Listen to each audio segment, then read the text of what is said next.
Start by using the number 3 attachment comb on the Andis Envy clipper with the blade closed. Work against the hair growth direction to take down the length all over the head.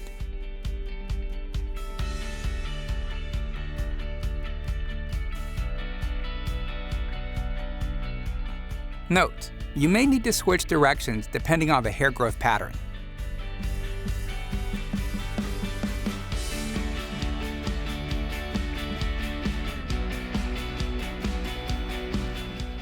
Then, use the Andis charm trimmer to clean up the perimeter. Start at the sideburn, then cutting over the ear and along the nape. And work your way around to the other side.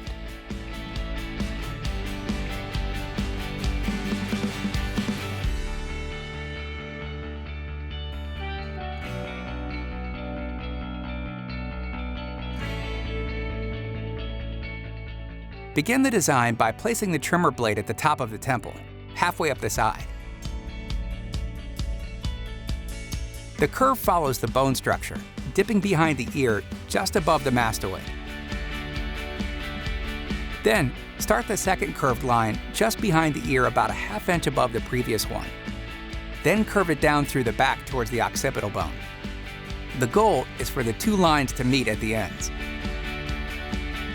Come back to the first line and continue it around to the occipital bone to connect with the other line. Place the trimmer blade on the skin and gently wiggle it back and forth to widen the shape.